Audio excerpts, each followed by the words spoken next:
Happy birthday.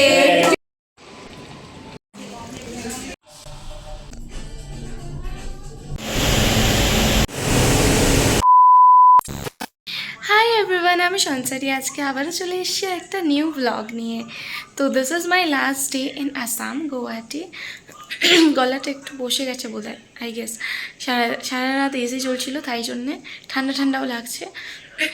তো this is my last day in Assam and আজকে 13th June, আমার হাজব্যান্ডের বার্থডে আজকে। তো সকাল থেকে কী কী করছি সব আমি তোমাদের দেখিয়ে দেবো। ইভেন রাত্রেবেলা একটা ছোটোখাটো পার্টিও হবে, মানে আমার বাবার অফিসের কালিগরাও আসবে, 2-3 জন, বেশি না। তো সব কিছু আমি তোমাদের দেখিয়ে দেবো। সকাল থেকে কোথায় কোথায় যাচ্ছি, কী কী করছি সব আমি তোমাদের দেখিয়ে দেবো। তো চলো যাওয়া যাক, ব্লগটাকে শুরু করি। ট্যাগ নেই খোলা, আপনি খোলে, এই দেখো এইটা, খোলে। এইটা আমি আমার হাজব্যান্ডকে দিয়েছি। এছাড়াও আমি অনেক গিফট দিয়েছি, সেগুলো আমি তোমাদের একটা মিনি শর্ট ব্লগে দেখিয়ে দেবো। ইধার দেখি না, তোরা ইধার দেখি না, তো সেগুলো আমি তোমাদের মিনি শর্ট ব্লগে দেখিয়ে দেবো কী কী গিফট দিয়েছি। তো এখন চলো যাওয়া যাক। তো গৌহাটিতে তো কিছুই চিনি না, কোথায় কী ঘুরবো জানি না।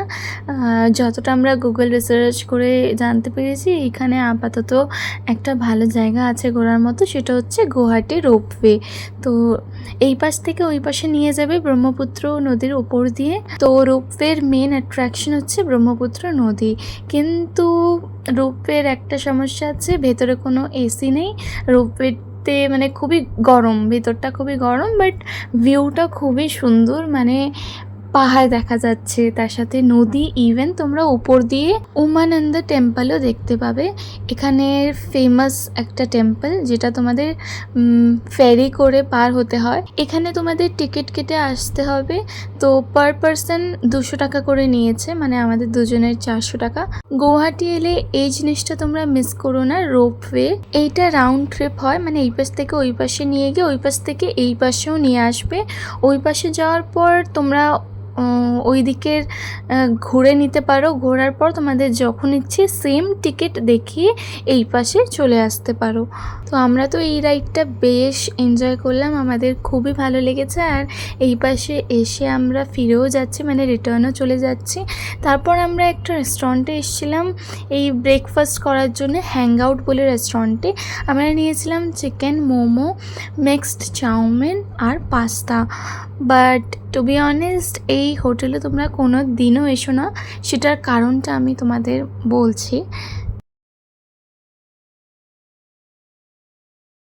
প্রথমে তো ভেবেছিলাম ভালোই, বাট আমি তোমাদের বলছি হ্যাং আউট বলে রেস্টুরেন্টে তোমরা কোনো দিনও এসো না। পাস্তার মধ্যে লিটারালি আরশোলা। আমি খেতে খেতে দেখতে পেয়েছি, আমার তো কীরকম একটা ইরিটেশন হচ্ছে গায়ের মধ্যে। তোমরা কোনো দিন এই রেস্টুরেন্টে এসো না। আমি তো ভেবেছিলাম চাউমিনটা ভালো খেতে, তার সব ভালো হবে। পাস্তার মধ্যে আরশোলা, লিটারালি খেতে খেতে আরশোলা পেয়েছি। মানে ফার্স্ট টাইম এরকম এক্সপিরিয়েন্স হয়েছে যে কোথাও আমার খাওয়ার এরকম পোকা পড়েছে। কোনো দিন এসো না এই রেস্টুরেন্টে একটা খারাপ এক্সপিরিয়েন্স নিয়ে বেরিয়ে পড়লাম আমাদের নেক্সট ডেস্টিনেশনের উদ্দেশ্যে। তো এবারে আমরা যাচ্ছি ওয়েস্ট সাইড। তো আজকে সন্ধ্যেবেলা আমি কি পরবো সেটার জন্য আমি খুবই কনফিউজড। আমার কাছে যদিও নতুন জামা আছে, কালই আমি কিনেছি, বাট তবুও ভাবছি বার্থডে বলে কথা, তো একটু কিছু নতুন পরলে ভালোই দেখাবে। তো সেই জন্যেই আমি ওয়েস্ট সাইডে কালেকশন দেখতে চলে এসেছি, কারণ ম্যাক্সের কালেকশনগুলো আমার এতটাও পছন্দ হয়নি, কারণ সেম কালেকশনই, এখনও কালেকশন ওরা চেঞ্জ করেনি। তো ওয়েস্ট সাইডের ইন্ডিয়ান কালেকশনগুলো আমার খুবই ভালো লেগেছে। ইভেন ওয়েস্টার্ন কালেকশনগুলোও আমি কিছু ট্রাই করেছি, তো ভালোই লেগেছে। দুটো কালেকশনই খুবই ভালো ছিল। তো অবভিয়াসলি আমি ইন্ডিয়ান কালেকশনই নিয়েছি, কারণ আমার মা তো আমাকে ওয়েস্টার্ন পরতেই দেবে না। But personally I always prefer western. আমার ওয়েস্টার্ন পরতে খুবই ভালো লাগে, আর বিশেষ করে শর্ট ফ্রক, মানে মিডল লেন্থের জামা কাপড় পরতে বেশি ভালো লাগে। ইভেন বডিকন তো আমার favourite, because at a time I was a model. But যাই হোক, এখন একটু চাবি হয়ে গেছি, মোটা হয়ে গেছি বলে বডিকনটা এখন আর আমি পরি না, বাট বডিকন আমার খুবই ভালো লাগে। ইন্ডিয়ান কালেকশনও অনেক কটা ট্রাই করেছিলাম, তার মধ্যে থেকে হচ্ছে এইটা হলো একটা, এটা আমি নিয়েছি। এবারে আমরা যাচ্ছি গেস্ট হাউসে। তো ফাইনালি আমরা বাড়ি চলে এসেছি, আর অনেকটা দেরি হয়ে গেছে গেস্ট হাউসে ফিরতে, মানে অনেকটাই দেরি হয়ে গেছে শপিং করতে করতে। তো যাই হোক, আমরা তো ওই আমাদের যে ড্রাইভার আছে ওনার এক ছোটো বাচ্চা আছে, তো ওর জন্যেই একটা জামা কিনে দিয়ে দিয়েছি। আর এবারে আমরা লাঞ্চ করে নিই, বিকেলবেলা তো এমনিতেও একটা গেট টুগেদার আছে, তার জন্যও রেডি হতে হবে। আর এখন প্রায় 3টেই বাজতে যায়, অনেকটা দেরি হয়ে গেছে, আমাকে তো রেস্টও নিতে হবে। লাঞ্চে ছিল বাটা মাছের ভাজা, সবজি, ডাল আর ভাত। যেহেতু সন্ধেবেলা একটু হেভি খাবার হবে তাই জন্য দুপুরবেলা প্লেন খাবারই বলেছিলাম। দুপুরবেলা একটুখানি রেস্ট নিয়েছি কি নিয়ে নিই, মানে একটুখানি চোখ বন্ধই করেছিলাম। উঠে পড়ে আমি বেলুন ফুলিয়ে ফেললাম অনেক কটা, আমি আর আমার হাজব্যান্ড মিলে। তারপর আমি রেডিও হয়ে গেছি, এই জামাটাই আমি নিয়েছি ওয়েস্ট সাইড থেকে। এই ড্রেসটার ফ্লেয়ারটা অনেকটাই, তোমাদের এই ড্রেসটা কেমন লেগেছে অবশ্যই জানিও। তো আমি রেডি হয়ে গেছি, মানে ড্রেসটা পরে নিয়েছি আর আই মেকআপ করে নিয়েছি। আর আমি তো প্রপার মেকআপ করি না, মানে ফাউন্ডেশন, কনসিলার, কম্প্যাক্ট এসব লাগাই না, শুধু আই মেকআপ করি আর লিপস্টিক পরি। তো ড্রেসটা পরে নিয়েছি আর এখন অলমোস্ট 7টা বাজে। আর এর আগে আমি ঠিকঠাক করে ঘুমাতেও পারিনি, রেস্টও নিতে পারিনি, তো হালকা একটু ঘুমিয়েছিলাম। তারপরে উঠে পড়ে বেলুনগুলো ফুলিয়ে ফেললাম, আর তার মধ্যে কেকও অর্ডার দিয়ে দিচ্ছি, কেকও চলে এসছে। তো চলো, মানে এবারে লোকজন আসা শুরু হবে, so let's go for the celebration. তো আমি লিপস্টিকও পরে নিয়েছি, আর কোনো আইশ্যাডো আমি আগে লাগাইনি, বাট এখন একটু লাগিয়ে নিয়েছি। দেখো, একটু গ্লিটার সাইডে লাগিয়ে নিয়েছি, আই গেস ভালো লাগছে। তো তোমরা আমাকে বলবে যে আগে চুল খুলে আমাকে ভালো লাগছিল না এখন চুল বেঁধে ভালো লাগছে। ঠিক আছে, এবারে চলো আমরা ফাইনাল সেলিব্রেশনের জন্য যাই। তো আমার হাজব্যান্ড তো এত লোকজন দেখে খুবই লজ্জা পেয়েছে, ইভেন খুব আনকমফোর্টেবল ফিল করছিল, যার জন্য ও অন্য রুমে গিয়ে ওর বন্ধুকে ফোন করার নাটক করছিল। আর আমাদের কাছে তো বেলুন লাগানোর জোগাড় জানতে ছিল না, শুধু বেলুনই ছিল। তাই জন্য আমার বাবার অফিসের যারা কলিগ এসেছিলো, আন্টিরা এসেছিলো, সবাই মিলে বেলুন লাগিয়ে দিয়েছে। মানে খুবই এনজয় হয়েছে আজকের দিনটা, আর সবাই খুবই ভালো। তো চলো এবারে আমরা কেকটা কাটি। Happy birthday to you. Happy birthday to you. Happy birthday dear. Sorry, Murish. Murish Chandra. Happy birthday, Murish. Aja. अरे बिस्कुट खाओ ना, तुमको तो बोला गया सर।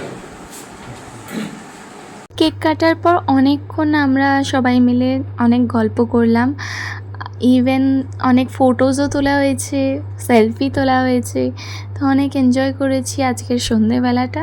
তো স্ন্যাক্সে ছিল পনির পকোড়া আর লঙ্কার চপ, মানে বড় বড় যে লঙ্কাগুলো হয় ওইগুলোর চপ হয়েছিল। তো আমার মা আর বাকি আন্টিরা মিলে সবাই মিলে ফটো তুলছিল, তো ওনাদের ফটো তুলে দিলাম, আমিও ফটো তুললাম। স্ন্যাক্স খেয়ে দিয়ে কোল্ড ড্রিঙ্কসও ছিল।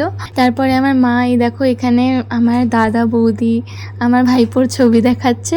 সবাই বলছিল যে তোমার ছেলে বৌমা নাতি খুবই ভালো। হ্যাঁ, তবে এখানে সবকটা আন্টি আমার মার থেকে ছোট, বাট দেখে মনে হবে না, কারণ আমার মাকে দেখে বোঝা যায় না যে আমার মার বয়সটা বেশি। তো আজকে আমার হাজব্যান্ড যে জামাটা পরেছে এটা আমার মা ওকে গিফট করেছে।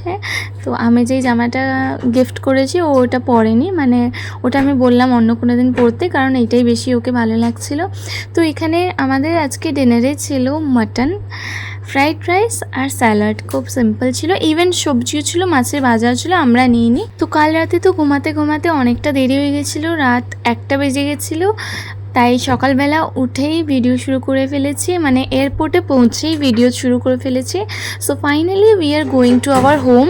এইটা হচ্ছে গুয়াহাটির নিউ টার্মিনাল।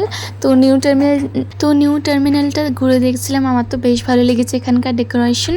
ইভেন আমার তো খুব খিদেও পেয়ে গেছিলো, তাই জন্য আমি দোকান খুঁজছিলাম লিটারালি।